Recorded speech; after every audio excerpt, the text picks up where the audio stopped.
ended up without being happening at 3:40?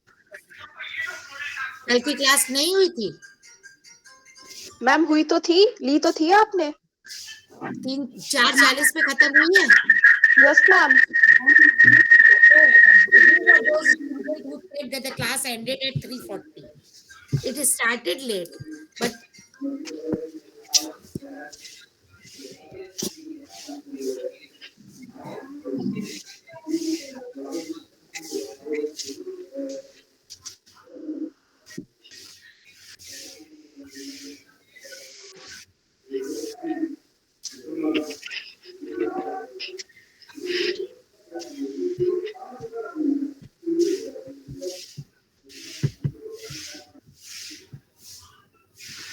thoughts on banking sector reforms?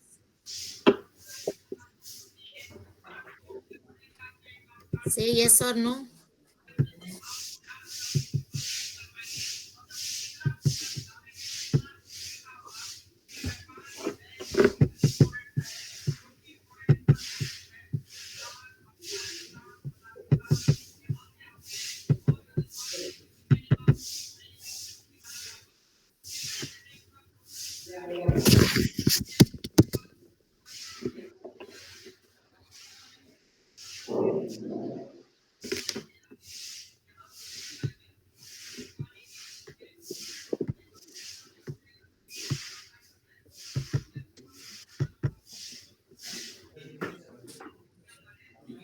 Why everyone has switch off your camera? Yeah, now open. Please open the cameras, then only I'll take the class.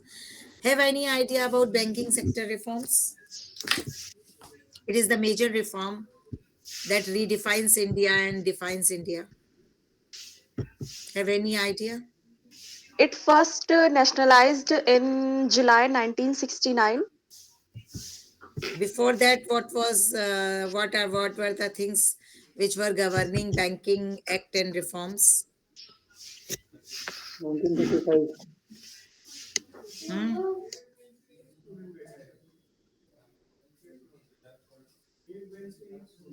See, are the PPTs visible to you?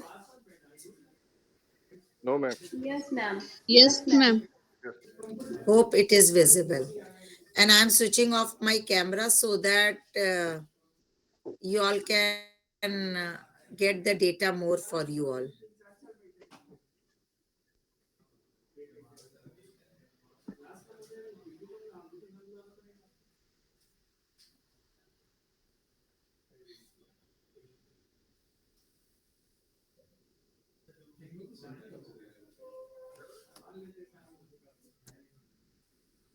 Yeah, now it's okay. So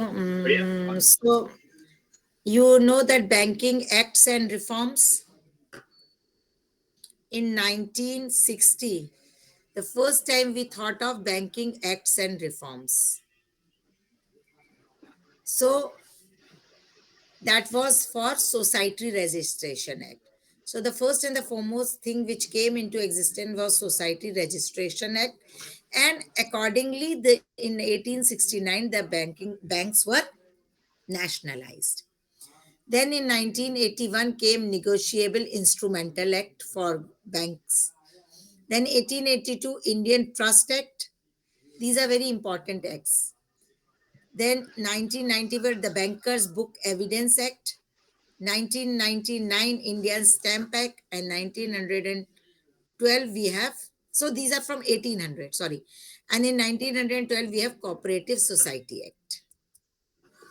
So brief history of Indian banking sector if we talk. Now 1786 to 69, or rather you can say from 69 to 86, that was the initial stages of banking, and as someone said that we have nationalization of bank. Why was nationalization necessary? Why was nationalization necessary? Ma'am, for better performance of the bank. Yes, for better performance, and as India was a diversified country having number of states and other thing, something something common was thought to be done for it. so that the whole country have the same system of having everything, and then there is a trust in the institution. That was also very important, to have trust within the institution, because bank was somewhere you have to keep your money, investment, saving, government funding, government expenditure, number of things were supposed to be done. So nationalization of bank was one of the very good steps of the then Prime Minister Mrs. Indira Gandhi. You know that this step was taken by Prime Minister Mrs. Indira Gandhi. Yes, ma'am. Yes, ma'am. So as per the brief history of bank, if we go about, then initial stage of banking in India was from 69 to 76 when nationalization of bank were taking place. The first bank was called General Bank of India, which started in 1786. So you can understand that when Britishers were here, we were having a banking system, and Bank of Hindustan, both of which are defunct now. So before independence, we had two banks. One was the General Bank of India, and the other was Bank of Hindustan. Then came the oldest bank in existence in India, that is State Bank of India, which is originated the Bank of Bengal in Calcutta in 1806. So the origin of SBI is from the Bank of Calcutta, which was Bank of Bengal. And later on, the three presidency bank, that is Bank of Bombay, Bank of Madras, and Imperial Bank of India, all were merged together to form State Bank of India. Then foreign banks too started arriving. 1860 से ही foreign bank आने लगी थी, but बाद में we had banks which especially their branches is Pondicherry and Mumbai. Then after independence, before independence, the Reserve Bank of India was formally formed in 1935. And after independence, there was number of things with number of measures taken place, and RBI Act in 1948 gave it a very broader power. After 51, things changed because we had our own constitution. So after independence, the Imperial Bank of India became State Bank, or then there were other issues which gave a good history to our banking system. And from 69 to 91, that is before the period of liberalization, we had another phase in banking, and that is called phase 2, in which Ma'am, your voice is nationalization. cracking. Wait, some internet issues. Now it is clear. Yes, ma'am. For Now it that is reason, clear. I have closed my this also. What? I have closed my or video, so that not much data is spent on it. So phase 2 is from 69 and before liberalization, because after liberalization, we have a lot of international banks here, and private banks have also, we have a lot of private culture also. Now we have a lot of private banks in India. And again, we are having some reforms, that is, we are merging, bank merger is also going on, bank acquisition is going on, closure of few banks is going on. So number of reforms at present also we are having. But now we will go to phase 2 of bank reforms. Now phase 2 of bank reform was pre-globalization, and it does not much have much say in present scenario. So in this time, we had nationalization, regularization, and growth. Nationalization of bank took place, then regularization of number of things were there. 14 banks were nationalized in the year 1969 with then Prime Minister Indira Gandhi. And the year 1986, more were nationalized, so that there was a deficit of more than 200 crore. The major objective of nationalization was to spread banking network in rural India.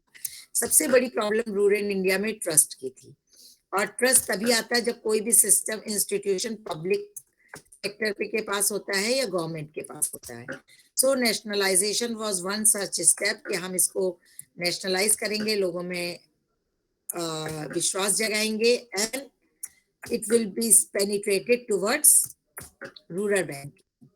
Today also we are working lot for the rural penetration, and the yojana, that is, which yojana I am talking about, can anyone guess?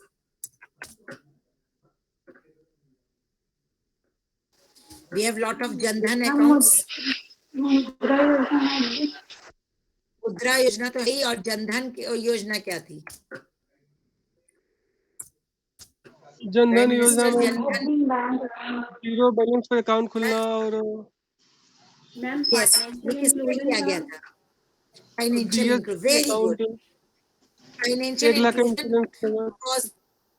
हाँ, तो देखा जाए bank के लिए reforms हमारी कोई पुरानी बात नहीं.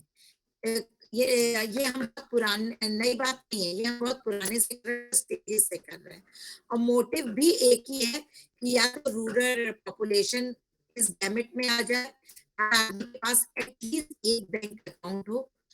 ये सब बातें आफ्टर इंडिपेंडेंस से ही सोची जा रही हैं, और इसी दिशा में हमने नेशनलाइजेशन ऑफ बैंक किया. अगर हम नेशनलाइजेशन ऑफ बैंक नहीं करते तो हम आज यहाँ तक नहीं पहुंच पाते. So the major objective behind nationalization was to spread banking network to rural areas and make available cheap finance to Indian farmers. Until 1990, the nationalization at the pace of 4%, closer to the average growth rate of Indian. But as change, things also changed. Now phase 3 we'll talk about.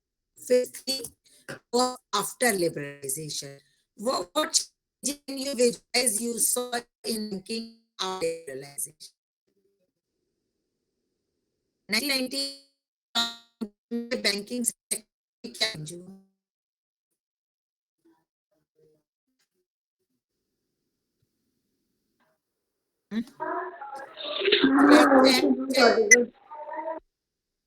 Huh? I'm asking, after 1991, what changes you visualize in banking sector immediately after globalization?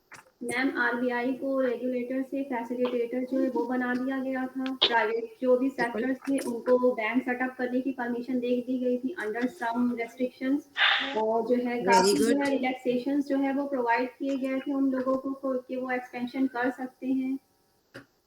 Yes. Very good. There is also current account convertibility. और tax rate में भी काफी change किए गए थे. बहुत सारी चीजें जो थी वो की गई थी सारी. अच्छा, when NABARD came into existence? 1982. 1992. 12 July 1982. That was the Bank for Rural Development. Agriculture. 1975. 1982. देखो नेट पे देखो, right time. I have not. Ma'am 1982. 12 July 1982. ये मुझे पता है, NABARD काफी बाद में आया, Yes, ma'am. और that also came just to promote, क्योंकि हमें मेरी बात फाइनेंशियल इंक्लूजन की हो रही थी, इसलिए हमें NABARD लाना पड़ा. Then we had SEBI also. Yes, ma'am. So हमने RBI फिर में भी नंबर ऑफ, रिलैक्सेशन किए गए थे. हाँ, क्योंकि हमें फिर बहुत सारी जरूरतें पड़ने लगी, और हमने धीरे धीरे रेगुलराइजेशन किया, चेंज किया, एक्ट्स लाए, गवर्नेंस बदली. अगर ये सब हम नहीं करते तो हमारी बहुत से काम आज जो दिख रहे हैं वो नहीं हो पाते. So phase 3 started with liberalization and its aftermath. Today, Indian banking sector is quite mature one. Yes, we can say Indian banking sector is a very mature banking sector. क्योंकि हमारे पास बैलेंस शीट होती है, हमारी recording होती है, यहाँ से हम सेविंग पता चलती है, हर चीज पता चलती है, एंड मेजर ग्रोथ ड्राइवर्स जो है वो हमारे credit demand, retail credit demand है, एटीएम्स हैं, डेबिट कार्ड है, डिक्रीज एनपीए डिक्रीजिंग की बात इस समय हम नहीं कर पाएंगे क्योंकि NPA is becoming a big problem in India, especially after Nirav Modi and Vijay Mallya. We can say that yes, NPA is a big problem to our states. So we have to do something to reduce NPA, or as much as possible, we have to take some strict action against it. So I cannot say because NPA is not showing the picture, and I hope everyone knows NPA is non-performing assets. Yes ma'am. और ये आप लोगों को पता है कि किसानों का हम कर्ज माफ करते हैं उससे उतना एनपीए खत्म नहीं होता है, बिजनेस टाइप पैसा लेते हैं उससे बिगड़ता है। You know that? Yes, ma'am. Yes, बात ma'am. है कि नहीं?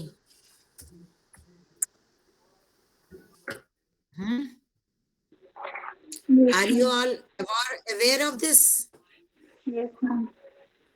क्योंकि अक्सर कहा जाता है ना कि किसानों को हम ऋण देते हैं, माफ कर देते हैं और बैंक की हालत खराब हो रही है, but that is not the real picture.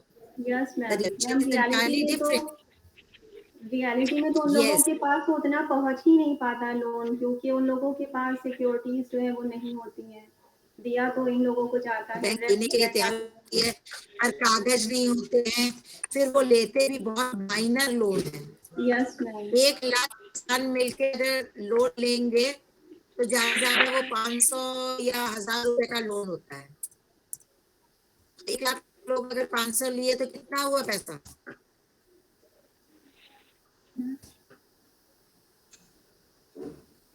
बताओ। Ma'am repeat. Ma'am, please repeat the question. I am saying if 1 lakh of farmers take 1000 rupees each loan, if 1 lakh farmers are taking 1000 rupees each loan, what is the total amount of money?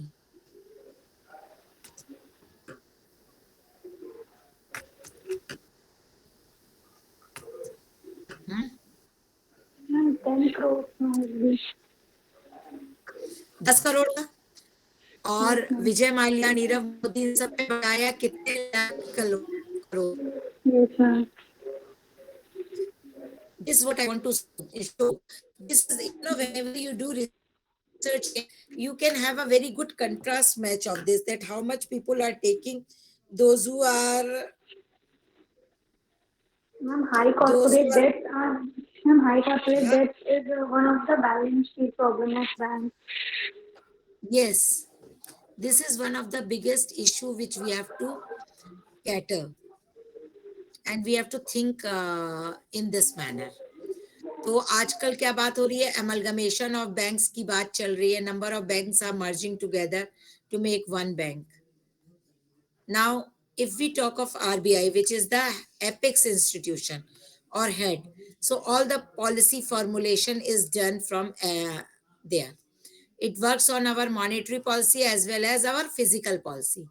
Can anyone tell me how monetary policies are governed by RBI? Ma'am, through money supply and interest rates. Yes, very good. तो आज की date में when we are seeing that inflation is rising, the crude oil prices are rising, do you think monetary policy can help us coming out of this pandemic crisis? Ma'am नहीं कर सकती है, क्योंकि crude oil तो मतलब एक उस पर तो कोई कंट्रोल ही नहीं है ना गवर्नमेंट का, वो तो बाहर से हम इंपोर्ट करते हैं। नहीं तो हमारी ग्रोथ तो बहुत हैम्पर होगी ना, और हो रही है पेंडेमिक में। जीडीपी बहुत अच्छा नहीं जा रहा है और डिमांड मार्केट में बहुत खराब है, स्लगिश डिमांड है। How to boost this demand? We don't have employment, employment की स्थिति बहुत खराब है। What to do? Hello ma'am, rate of interest ही कम कर सकते हैं हम। रेट ऑफ इंटरेस्ट आप कम करोगी, इन्फ्लेशन बढ़ रही है, कैसे करोगी? Fiscal policy at the same time. Ma'am, qualitative measure use करेगी RBI? आरबीआई तो फंसी हुई है, क्योंकि इस समय आरबीआई की एक बहुत बड़ी राइडर है, which I am telling you all because I was part of that meeting. WPI is increasing at a higher rate, and this I can show you that I have made somewhere. Whereas WPI is rising at a very high rate, whereas CPI, Consumer Price Index, is rising at a very low rate. You know that? I'm just showing Yes, ma'am. you some slides related to it. Let me open it. And these are very, very, very important researchable questions which you can think upon while you are doing your research.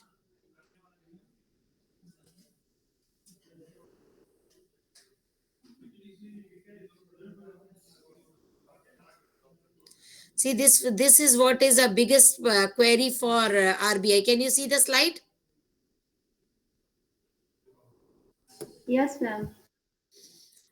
Now, there were two important questions for RBI. That is, one is CPI measuring inflation rate in the country, and WI measuring central price. CPI basket covers these many items. Okay.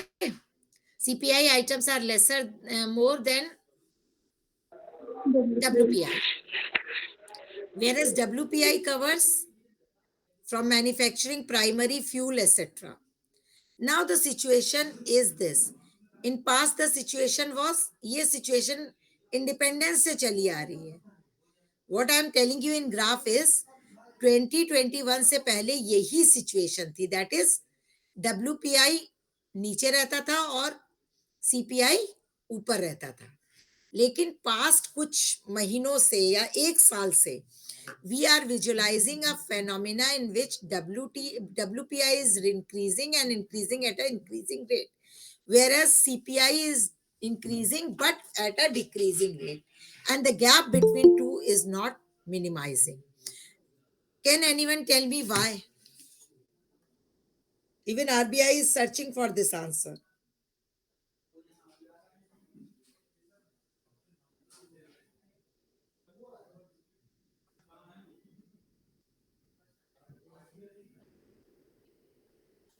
Ma'am, due to level of income. No, employment unemployment बहुत बढ़ गया है बेटा. Purchasing power नहीं है, market में demand नहीं है इस समय. The major reason which I could cite or I could tell them was that it is because of rising price of fuel in the market, as well as some items due to pandemic have a broken supply chain which later turn out to have more cost. The large magnitude of divergence between the two indices make it difficult to assess the inflation dynamics. अब हम ना price बढ़ा पा रहे हैं ना घटा पा रहे हैं. This is the major problem with us. So I am now going back to my own slides of banking sector. कहाँ चली गई बात? समझ में आई कितना बड़ा रिसर्चेबल इशू है ये, और प्रेजेंट के लिए है. You all are economist. Can you think of? Ma'am, हाँ बताओ. एक क्यूरी मेरे जहन में ये भी आई थी कि मतलब जब इतनी एडवर्स सर्कमस्टांसेस थे तो नेशनलाइजेशन किया गया बैंक का, क्योंकि गवर्नमेंट के उनके ट्रस्ट को बढ़ाना था. और हमारे इंडिया में जो प्रेजेंट सिनेरियो है वो इस बेस पे चल रहा है. हमारे यहाँ कोविड-19 आया, डिमोनेटाइजेशन आया, और प्लस हमारे यहाँ मतलब अभी जो यूक्रेन और इसकी रशिया की जो मतलब चल रही है, वॉर स्टार्ट हो चुकी है. तो अगर यूरोपियन कंट्रीज आती तो एक तरह से वर्ल्ड वॉर 3 की ही कंडीशंस लग रही है, और ये प्राइवेटाइजेशन करना तो इस तरह से और ज्यादा वर्स्ट कंडीशन नहीं हो जाएगी? बेटा 1991 में हमने क्या किया? 1991 में हमने क्या किया? प्राइवेटाइजेशन किया था, बट मैम उस टाइम पे और जब नेशनलाइजेशन किया था तो उसमें थोड़ी सी कंफ्यूजन ये आ रही थी कि मतलब वहां पे तब ट्रस्ट को बढ़ाना था, और अब हमारे पास जो है वो 1991 में हमारी इकोनॉमिक पॉलिसीज एकदम से ड्रास्टिक चेंज हो गई.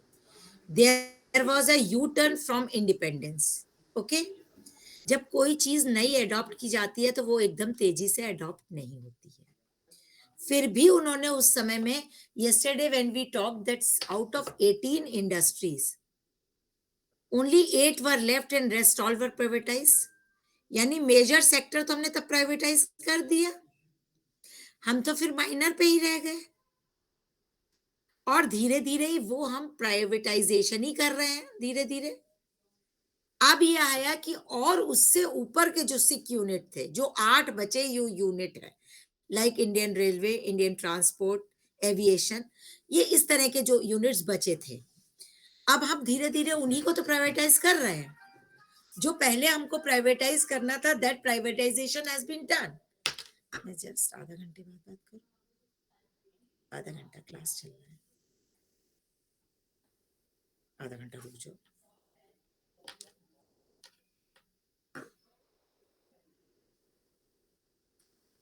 मेरा क्लास चल रहा है। Okay, so now we are doing that because now we are touching the major sectors like Indian Railway, और वो हम एक साथ नहीं कर रहे हैं, we are bringing parallel people there।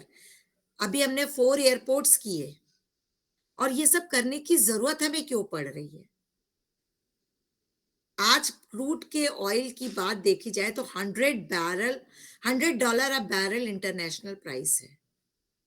Ultimately हर जगह क्रूड महंगा हो रहा है, हर जगह फ्यूल महंगा हो रहा है। इंडिया में we don't have that purchasing power कि हम 200 रुपए का तेल खरीद सके। पास्ट में क्या किया गया था? पास्ट में भी वॉर्स हुए थे and crude rose to 100 barrel, और गवर्नमेंट ने लोन लेके हमारा पैसा नहीं बढ़ने दिया था। बट वो लोन 30 साल का हम बराबर दे रहे हैं ना। अभी बात पहली बार आई है, परसों पीएम मोदी ने कहा है कि they are going to cut the excise duty on petrol, क्योंकि उन्हें पता है हमारे यहाँ 100 एक सेंटिमेंटल प्राइस है, 100 के ऊपर जाना पिंच करेगा पॉकेट में, तो कहीं ना कहीं गवर्नमेंट को काटना पड़ेगा।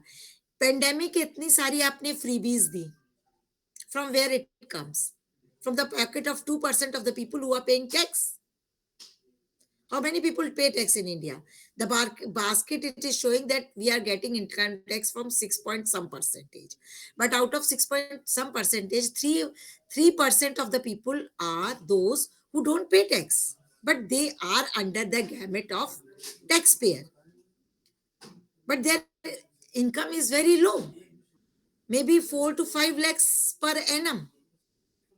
तो बचते हैं वही 2% जो टैक्स देते हैं, और वो 2% के टैक्स पे 98% की जनता जी रही है। ऐसी सिचुएशन में you just look on the both side, कोई भी गवर्नमेंट आ जाए इररिस्पेक्टिव, पर डेवलपमेंट कहां से करेगी? इसीलिए ये बात आई कि हाईवेज बनाए जाए and charge for those highways. कम से कम आप सहूलियत तो दो। आयुष्मान योजना इसीलिए लाई गई कि धीरे धीरे मेडिकल इंश्योरेंस कर दिया जाए कंपलसरी, तो कम से कम क्राइसिस में इंश्योर्ड तो हो आदमी। ओल्ड एज पेंशन स्कीम हम क्यों ला रहे? धीरे धीरे we are moving towards the model which is American model. Unemployment भत्ता भी मिलने लगा है, जो कि नहीं होना चाहिए मेरे हिसाब से। तो somewhere we are trying to match these things, but it is a very very long way because our population is 1.40 crores, sorry 140 crores, and the countries we see are only 5 crore population, 10 crore population, 20 crore population, not more than that. We can't compare our internal situation and crisis with them. There are number of if and buts with us, and we have to go ahead with it. So RBI is our national bank. I am not going in the integrity of RBI. I just want to trigger the researchable issues of RBI, and the researchable issues of RBI presently is our biggest problem for RBI is that they don't have a solution to this problem, that how they should not on one hand to boost demand, they have to decrease the rate. lending rates, repo rates. Okay, लेकिन दूसरी side दिक्कत ये कि inflation बढ़ रहा है, demand नहीं है मार्केट में और इन्फ्लेशन बढ़ रहा है. Imagine the situation. सो इस साइकिल को आप लोग भी रिसर्चेबल इशू बना सकते हैं. Getting my point? Yes, ma'am. Yes, ma'am. Now reforms initiated till 2005. अगर हम 2005 तक की रिफॉर्म्स को इनिशिएट करें तो बैंक में इंडिया में बहुत सारे रिफॉर्म्स हुए.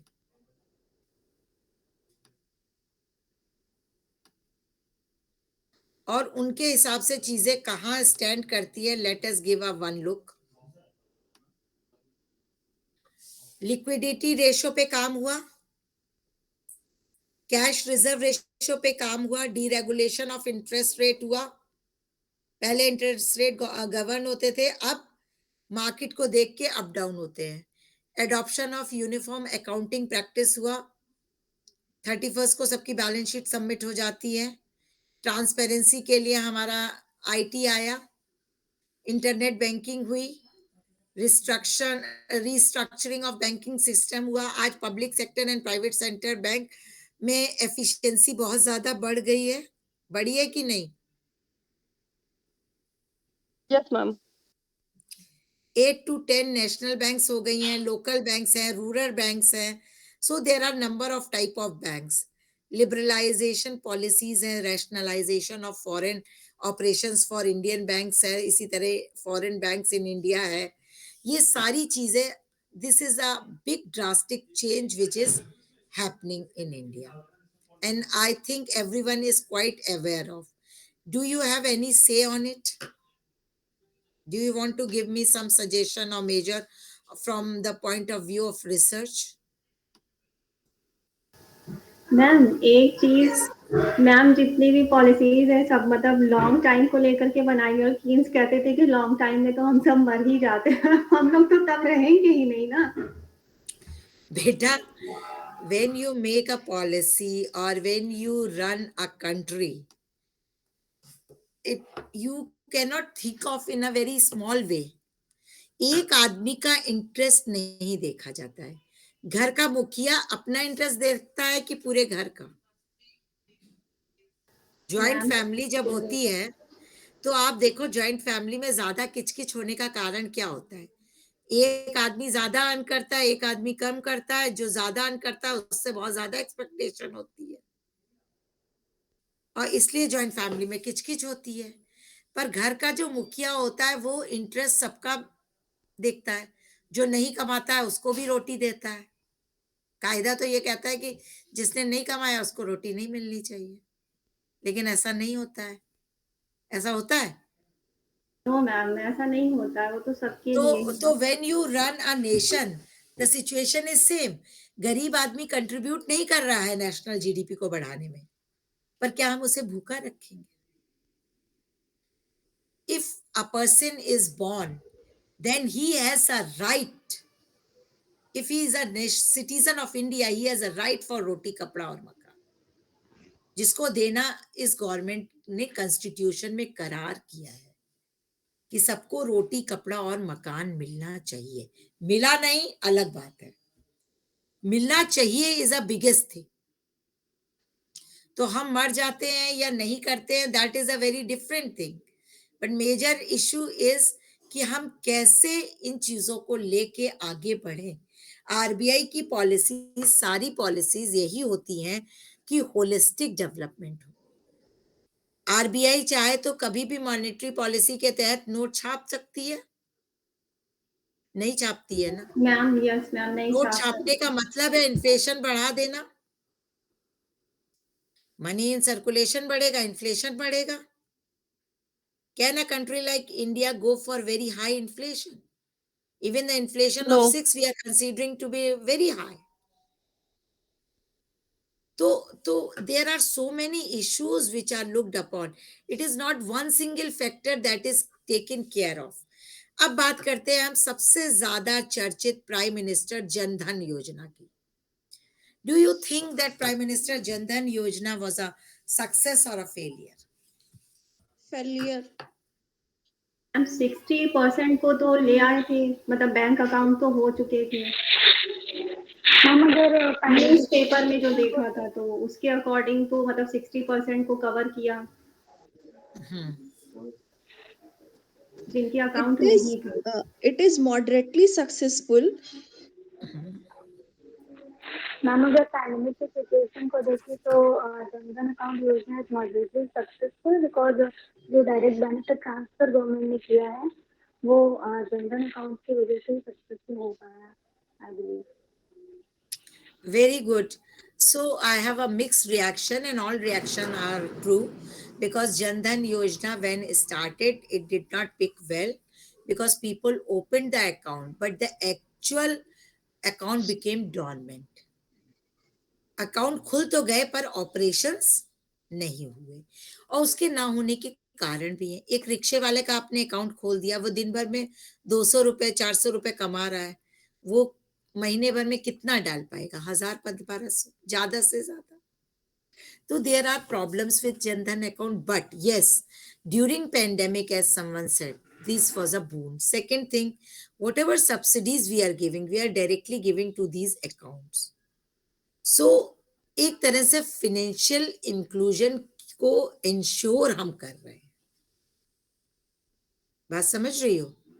फाइनेंशियल पहले तो ये सर समीर जी बताइए। मैं मैम नेहा से एकदम एक्सेप्ट करता हूं कि यदि इसके दो नजरिए हैं, किस नजरिए से आप देख रहे हैं। बस बस बस यदि आप बैंक के एग्री, नजरिए से बोलिए। देखेंगे तो निश्चित रूप से जनधन योजना बैंक के लिए तो कहीं से भी प्रॉफिटेबल नहीं हुई, बल्कि उनके लिए प्रॉब्लम हुई। बिल्कुल बट बिल्कुल एक पब्लिक वेलफेयर की नजर से देखें अगर, तो पब्लिक वेलफेयर और फाइनेंशियल इंक्लूजन की नजर से देखें तो काफी सक्सेस है। अगर जनधन खाते ना होते मैम, तो ना तो आधार के थ्रू या सिलेंडर की सब्सिडी इतनी बच पाती, या जो भी डायरेक्ट बेनिफिट के सिस्टम है सरकार डायरेक्ट बेनिफिट दे पाती। दूसरी तरफ एक चीज और देखेंगे, जैसा कि पेंडेमिक एक शब्द में हम बोल दिए, लेकिन आज आप मार्केट में जाइए, सब्जी वाले के पास, किसी छोटे से दुकानदार के पास भी आए, वहां भी आप पेटीएम है, पेटीएम है, उसके पास पेटीएम है, अमेजॉन है, वो आज उस मार्केट में रन कर पा रहा है। अगर ये चीज उसके पास खाता होता, पहले उसको आदत पड़ी, शुरू में 1-2 साल उस खाते में कुछ नहीं था, लेकिन आज बिल्कुल की डेट में देखें, यदि वो चीज ना हुई होती तो शायद इस कोरोना काल का पेंडेमिक पीरियड हम लोग नहीं निपटा पाते, और जो गवर्नमेंट ने कैश बेनिफिट दिया वो सब उसी की वजह से हुआ। तो यदि इस नजर से देखें तो मुझे लगता है कि पूरी तरह से वो सक्सेस थी, यदि उसके पीछे के जो उद्देश्य थे वो देखे जाए तो। हाँ, प्रॉफिट की बिल्कुल वजह से समीर ठीक जी, नहीं था सर। समीर जी आपने बहुत सही कहा। जनधन योजना जिस समय बनाई गई थी, लग भी नहीं रहा था कि इतनी जल्दी ये सक्सेसफुल हो पाएगी, पर पेंडेमिक में, क्योंकि मैं आपको बताऊं, एक पीएचडी स्टूडेंट है ने मेरे अंदर में, अवॉर्डेड पीएचडी है नाउ, उसने पीएचडी उसकी अवार्ड हुई है 2020 में। She worked on digital financial inclusion. तो मैं उस बच्चे की पीएचडी स्टोरी बता रही हूँ। When she came to us in 2050 and she said that she want to work on digital financial inclusion. हम लोग सच में उसके ऊपर बहुत हंसे थे, क्योंकि उस समय फाइनेंशियल इंक्लूजन तो था नहीं, डिजिटल फाइनेंशियल इंक्लूजन पे वो काम कर रही थी।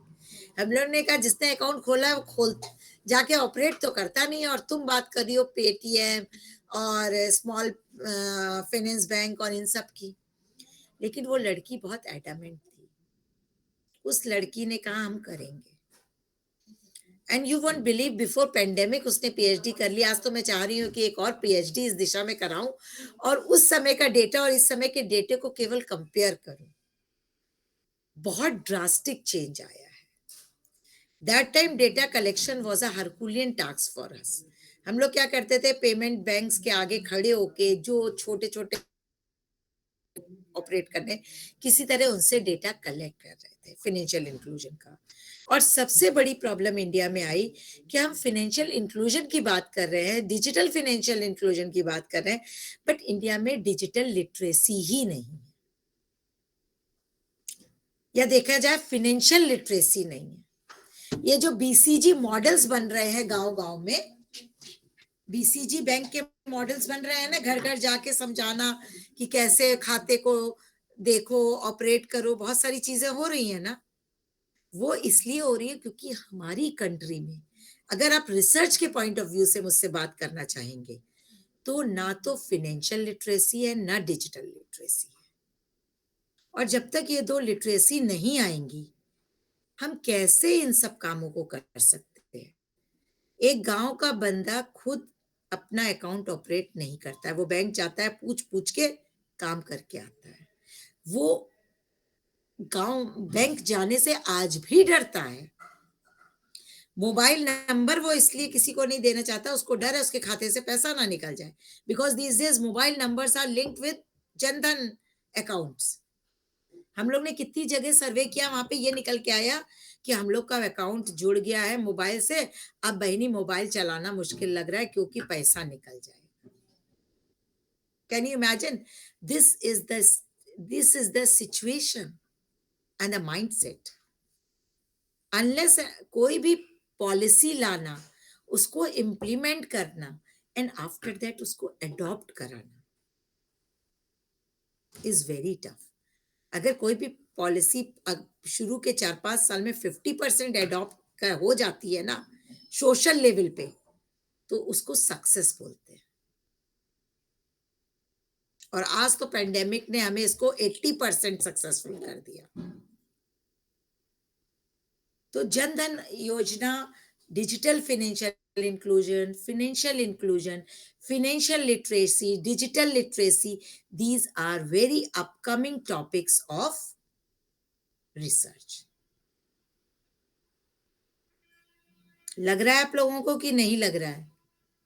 Yes, non ma'am. Performing asset, another very good avenue of research. Yes, ma'am. Public and private sector banking की efficiency comparable at par. Private sector में हिडन कॉस्ट होती है, पब्लिक सेक्टर में नहीं होती है। We have so many researchable things when you work for banking sector. इतने सारे, मैंने 8 या 10 टॉपिक तो अभी आपको बता दिए related to bank. Then you have Rural Agriculture Bank, NABARD. You have SEBI. There are so many things where you can have researchable issues. And there are ample amount of researchable issues on which you can work. And you should work. These are the area where really we need some good research.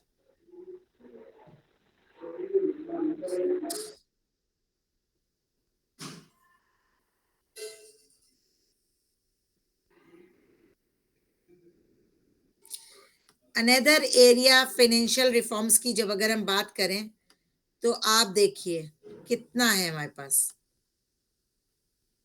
India capital market को कभी visualise किया है?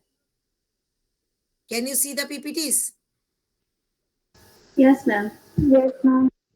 Indian capital market का नक्शा कुछ ऐसा है कि नहीं? गवर्नमेंट सिक्योरिटीज है, इंडस्ट्रियल सिक्योरिटी मार्केट है, डेवलपमेंट फाइनेंशियल इंस्टीट्यूशंस है। आजकल हम बहुत सारा पोर्टफोलियो मैनेजमेंट करते हैं कि नहीं करते हैं?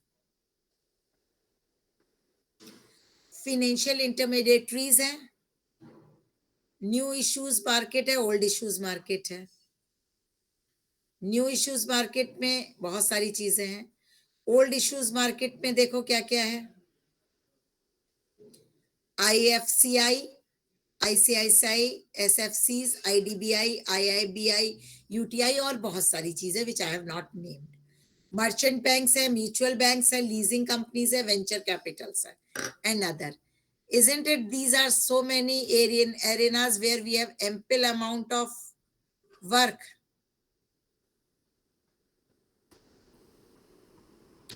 Again, a researchable issue in banking is pre and post independence is किस तरह कॉमर्शियल बैंक नेशनलाइज हुई, उसके बाद आज हम बात कर, फिर नेशनलाइजेशन के बाद प्राइवेटाइजेशन आया, और प्राइवेटाइजेशन के बाद अब हम आ गए हैं उस जमाने में जहां पे एक्विजिशन एंड मर्जर हो रहा है कि नहीं? आज हम किस जमाने में? हम नेशनलाइजेशन लिया, नेशनलाइजेशन के बाद हमारे पास नेक्स्ट रिफॉर्म में देखा जाए तो दीदी जल्दी करो, अभी इमर्जेंस ऑफ नेक्स्ट भी वेरी करना गुड है। प्राइवेट सेक्टर हुआ। उसके बाद हमने कहा कि प्राइवेट सेक्टर की एफिशिएंसी बहुत ज्यादा है, पब्लिक सेक्टर की कम है। धीरे धीरे पब्लिक सेक्टर ने अपने को काफी ग्रूम किया। ग्रुप करने के वो देखा जाए इस समय अभी पब्लिक सेक्टर बैंक्स भी काफी अच्छे से काम करते हैं और देर तक काम कर रहे हैं, लेकिन एक लेवल पे आने के बाद पता चला कि बहुत सारे फ्रॉड्स हो रहे हैं पब्लिक सेक्टर बैंक में। प्राइवेट सेक्टर बैंक में आपको कम फ्रॉड सुनाई देंगे, isn't it? Most of the frauds occur with public sector banks. और सब प्राइम क्राइसिस क्या था? बैंक बबल था, इतना ज्यादा लोन दे दिया था, हाउसिंग लोन, होम लोन, कि बैंक बैठ गए थे अमेरिका में। That was sub Yes, prime crisis to 2012। yes, वो भी तो बबल ही हो गया था yes. लोन देने का, Bubble game, yes, ma'am. Bubble था, फूट गया। इसी तरह अब पब्लिक सेक्टर बैंक में क्या प्रॉब्लम बड़ी आ रही है बताओ, जिसकी वजह से एक्विजिशन और मर्जर कर रहे हैं?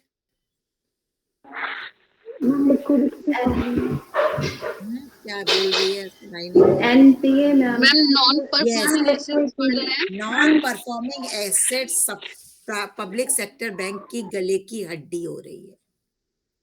इसी को देखते हुए नंबर ऑफ बैंकिंग कम की जा रही है और उनका मर्जर किया जा रहा है under one single banner, so that these things can be reduce. 10 bank होंगी, लोग 10 हाथ बैंक से लोन लेके, एक बैंक होगी तो पता चलेगा ना आपने कितना लोन एक ही से ले लिया है। नंबर तो इसके भी तो अपने ड्रॉबैक हाँ, हैं, बैंकिंग मर्जर बेटा ड्रॉबैक तो हर सिस्टम के हैं, हर सिस्टम के ड्रॉबैक है। मैंने आपसे first day of my lecture I told you, जब तक गुड गवर्नेंस नहीं होगा, no policy will be good, even if it is the best policy. Governance की बहुत ज्यादा जरूरत है, और जब गवर्नेंस नहीं होगा तो दिक्कत आएगी। सारी प्रॉब्लम गवर्नेंस से रिलेटेड है। Corruption is so grass rooted in our culture that we don't know how to work for it. Okay, tell me.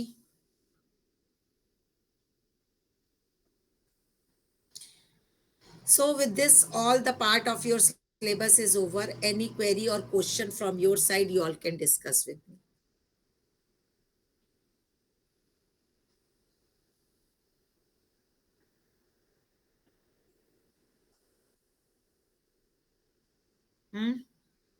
Ma'am, Yes, बोलो।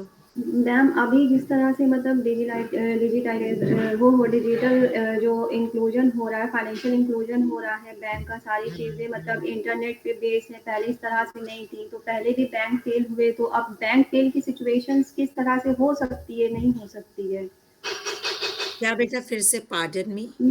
मैम डिजिटलाइजेशन जिस तरह से हो रहा है बैंक्स में, सारी चीज़ें नेट से कनेक्ट हो रही हैं, मतलब ऑन पेपर नहीं है कुछ भी। और पहले ये सारी चीज़ें ऑन पेपर होती थी, तो ग्रेट जब डिप्रेशन आया था तो बैंक्स भी फेल हुए थे। तो अगर इस तरह की सिचुएशन मतलब आ सकती है, डिप्रेशन अभी हो सकता है, अगर हो इन केस फ्यूचर में, तो बैंक फेलियर की पोजीशन हो सकती है, इसमें ज़्यादा है या कम रहेगी पहले के कंपैरेटिवली?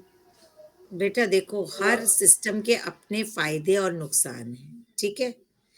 इतना जो डेटा बैंक में बन रहा है, वो इसलिए बन रहा है ताकि एक तो सारा डेटा कहीं बैक एंड में स्टोर भी किया जाता है, ठीक है, एक ही जगह नहीं रखा जाता है। दूसरी चीज, आईटी आने से सबसे बड़ी थ्रेट जो हो रही है वो हमारी साइबर सिक्योरिटी है। कितने साइबर फ्रॉड हो रहे हैं, साइबर क्राइम इंटरनेट आने से बढ़ गया है कि नहीं? यस मैम, अब बहुत एक बड़ा है, हम कॉमन क्राइम मैन को, का है। हम करप्शन को रोकने के लिए ट्रांसपेरेंसी की बात की है और हर चीज ऑनलाइन की। ऑनलाइन करने पे हमें दूसरी तरह की थ्रेट हो गई। जिस क्रिप्टो करेंसी को लोग सोचते थे कि कोई हैक नहीं कर सकता, हैक हो गई। तो ये बात भी खत्म हो गई कि even if the end nodes are not known in transaction, cryptocurrency is called blockchain because here the initial node to final node is not known. When it is not known and if it is still hijacked, then you can understand the security threat we are living in.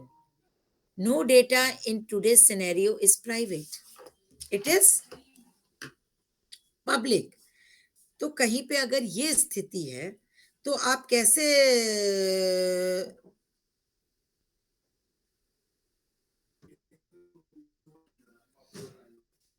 so how do we anything? आप लोगों को क्या लगता है?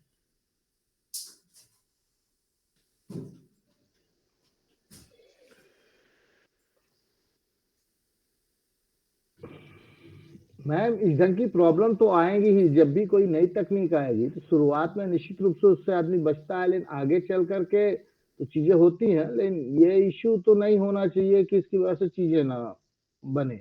अब जैसे सबाना जी ने कहा कि क्या नाम से क्या आगे मतलब चीजें आ सकती हैं, वो तो फ्यूचर के ऊपर डिपेंड करता है। अभी आप सिक्योर रास्ता कैसे तय हो सकता है?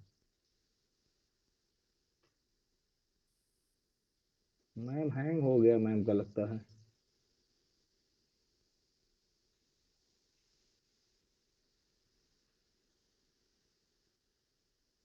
मुझे लगा शायद इससे पॉसिबिलिटीज जो है वो कम होंगी बैंक किस फेलियर चीज में, क्योंकि पॉसिबिलिटीज बैंक फेलियर और लोगों को ज्यादा प्रॉब्लम हुई थी जब ग्रेट डिप्रेशन के बाद जो बैंक फेल हुए थे, कितने लोगों की जो है सेविंग्स की? तो बैंक तो बैंक इस वजह से इसमें कमी आएगी कि लोगों को मतलब प्रॉब्लम कम होगी। देखिए, होता क्या है, कभी-कभी बैंक की तरफ से ये नज़रिया आता है कि सरकार सब्सिडाइज़ स्कीम ला रही, सरकार ज़बरदस्ती लोन देने रही। बैंक की तरफ से सुनेंगे तो वो कहेंगे कि इसकी वजह से बैंक फेल हो रहा है। बट अंदर खाने जाएँगे तो बैंक फेल होते हैं अक्सर छोटे लोन नहीं फँसते उनके, अक्सर बड़े लोन फँसते हैं जो कि मैनेजमेंट या इन सब की हेलो साठगांठ। Yes ma'am. Hello yeah, some network glitches and I was out of this meeting. Yes Sameer ji, what you are saying? हम सबाना से हम लोग बात कर रहे थे मैम, जैसे सबाना ने हाँ जो बताएं। क्वेश्चन उठाया, तो हमने कहा हाँ बैंक फेल होते हैं, बैंक में अक्सर छोटे लोन नहीं फेल होते। छोटे लोन या छोटे स्तर वहाँ पे बड़े स्तर पे जब साठ-गांठ होती है, तो वो फेल होते हैं। और उसके लिए मॉरल क्या है, नियमों को क्या है, इनसे ही किया जा सकता कितने कर लिया? है। मैम और आप ये एक्चुअली सोचिए कंप्यूटर नहीं कर लिया? आजादी से अब तक कंप्यूटर अभी हमारे बैंक फेल होने की लिमिट कितनी थी? 1 लाख थी कि अगर बैंक डूबी तो आपको सिर्फ 1 लाख मिलेगा वापस। अब जाके ये लिमिट 5 लाख बढ़ी 5 है, lakh yes ma'am. Yes ma'am ma'am. है ना? लेकिन अब तो मैम बता एक्चुअली बेटा। मेरा जो था मतलब मैं ये सोच रही थी कि ट्रांसपेरेंसी इतनी बढ़ गई है तो आगे मतलब बैंक फेलियर अगर हो, अगर कुछ भी, तो इस तरह से प्रॉब्लम्स कम होंगी कि मतलब उतनी रहेंगी या ज्यादा होंगी, बस ये पॉइंट ऑफ व्यू। बेटा ये अपने आप एक रिसर्च की बात है कि एक प्रॉब्लम खत्म, घर में देखो एक प्रॉब्लम खत्म होती है दूसरी आ जाती है ना बिन बताए। तो बस लाइफ का वही फंडा है, आप आज एक काम करोगे दूसरा चला आएगा। हाउ कैन हर यू एक से कि सारी समस्याएं खत्म हो जाएंगी? सारी समस्याएं खत्म होने का मतलब there is no life, something is her dead. हर बार जो प्रॉब्लम आती है ना, वो पिछली बार से बड़ी लगती है और आदमी चीज़ें करता है कि अब कोई प्रॉब्लम नहीं आएगी। अब देखिए जब डिमोनेटाइजेशन आया था कितना दिक्कत हुई थी, small specially small and medium जो हाउसेस थे, एंटरप्रेन्योर्स थे, उनके लिए रात दिन की नींद खत्म हो गई थी। Yes ma'am. आज की डेट में उससे बड़ी क्राइसिस आ गई, पेंडेमिक आ गया। 4 महीने के लॉकडाउन ने किसानों मजदूरों की जिंदगी बर्बाद कर दी। हाउ दे रैन, पैदल कैसे दौड़े थे, कितना पैनिक सिचुएशन था। And that was a failure of government machinery, क्योंकि गवर्नमेंट एसेस ही नहीं कर पाई थी अपने मजदूरों को। सच्चाई तो है कि असेसमेंट ही नहीं था कि हमारे यहाँ इतना ज्यादा मजदूर माइग्रेटेड अवस्था में जी रहा है। और पेंडेमिक में हमने पहले पेंडेमिक में बहुत बड़ी मात खाई थी। तो अगर देखा जाए डिमोनेटाइजेशन से भी बड़ा था लॉकडाउन की नहीं? Yes ma'am. Yes ma'am. Yes ma'am ma'am. बहुत ज्यादा पैथेटिक सिचुएशन थी। पैनिक सिचुएशन, हम उससे निकल के आए। We had first wave, second wave of pandemic worse than the first wave. हम लोग सेकंड बेहतर वेव स्थिति में में मेरे ख्याल से कोई ऐसा नहीं बेहतर होगा स्थिति में। जो रोया ना हो। Yes ma'am. Everyone lost near and dear ones. Yes ma'am. That was the second phase wave of pandemic. Then we came to third wave, which went very silently. We still don't know anything about the fourth wave or how many waves are going to come. We are clueless. We have developed a vaccine, so-called vaccine, Yes, ma'am. so-called vaccine, because vaccines are not developed like this, the way it has developed. एक dead virus पे vaccine नहीं बनती है, vaccine हमेशा live virus पे बनती है, and it takes 9 to 10 years. I was talking to a PGI doctor. मैंने कहा डॉक्टर साहब ये सब क्या लगवा रहे हैं? कहते मैम आप भी जानती हैं, हम भी जानते हैं, डेड वायरस पे दवा, डेड वायरस पे कुछ बनता थोड़ी है, वो तो हम बस इंजेक्ट कर दे रहे हैं ताकि 3 महीने हम इम्यून रहे, होना वोना कुछ नहीं है. एक्चुअल नहीं, वैक्सीन बनेगी 10 साल में. उससे मैम एक तो आदमी के मानसिक स्थिति बेहतर हो जाती है और मन जब मजबूत हो जाता है तो वैक्सीन से लड़ पाता है बीमारी से. मेरे को जब कोविड हुआ था तो that was the first thing he said, Alpana ma'am you don't have to panic, please don't panic, everything will move off. Without my testing, he gave me the prescription from PGI. He just sent me a prescription. Follow this and don't do anything. And every day evening, he used to talk to me. Whole of my family was COVID positive, and we passed second wave, and we passed that phase. So ये कहना कि आज problem है तो कल क्या होगी, कल है तो परसों क्या होगी, that is too pessimist a view of thinking. हमेशा optimist. Life gives you problems, and every problem comes with a solution. No problem is without a solution. Research is nothing but finding solution to those problems. And you are a research scholar, so you should look towards solution for any problem. Anything else? Because today is my last lecture. I'm not going to take any more lecture in this way. So anything from your side, you are most welcome. I am organizing our conference. I hope you all know, on post-pandemic economic growth.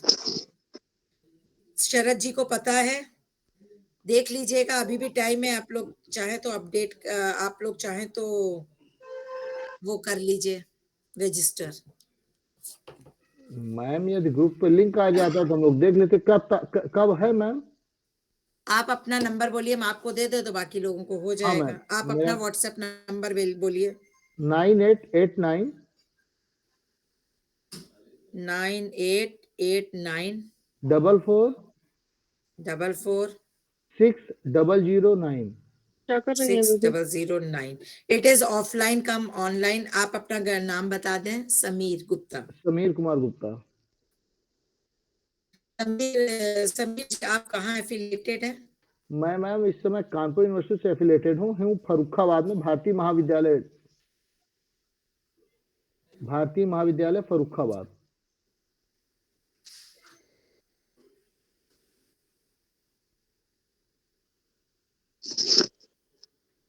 Ma'am किस date में है ये?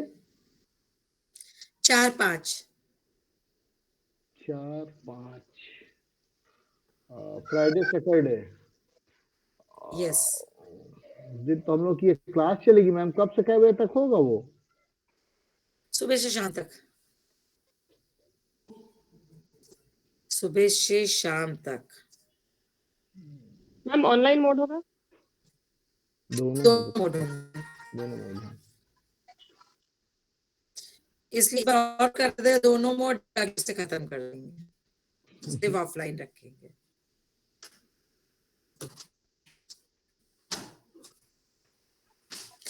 समीर मैंने आपको भेजा है. Even अगर abstract डाल पाओ तो ठीक है, ISBN नंबर के साथ प्रोसीडिंग पब्लिश होगी. एब्स्ट्रैक्ट नहीं भी डाल पाओ तो ज्वाइन कर सकते हो.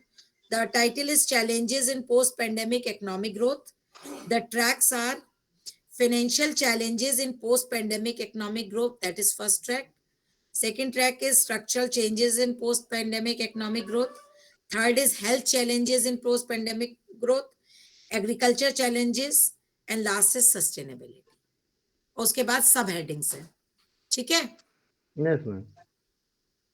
सो और ऑनलाइन रजिस्टर कर सकते हो. PhD स्कॉलर के लिए फीस भी केवल 300 है, and you will get as good international certificate. Okay, ma'am. Because there are international guests also. Okay? So if Okay, you all ma'am. wish, you all can register yourself. Ma'am मैंने forward कर दिया group पे. बिल्कुल. ठीक है? So anything else you would like to know from me? Okay ma'am, ऐसा कुछ तो नहीं अभी, जब जरूरत होगी तो आपको कॉल कर लेंगे। नहीं, मोस्ट वेलकम। ये मैम आप So- लखनऊ में हैं? हाँ, मैं एमआईटी यूनिवर्सिटी में हूँ, मैनेजमेंट में। ठीक आई है एम प्रोफेसर देयर। ठीक है मैम, ठीक है। ठीक है, okay, thank you. Thank you ma'am. Thank you ma'am. Ma'am तो गई, कौन कौन थैंक ज्वाइन यू कर रहा है? मैम। नहीं वैसे ठीक है, अच्छा है बस। 4-5 है, उस दिन क्लास करेंगे कि वहां जाएंगे? सर और फिर टाइम भी नहीं होता, डेटा भी नहीं होता, वो फालतू का तुमको बक तुमको करते हैं और तुमको चले तुमको जाते हैं। तुमको तुमको डेटा की बड़ी चिंता है, दिन ना लाए नहीं तो।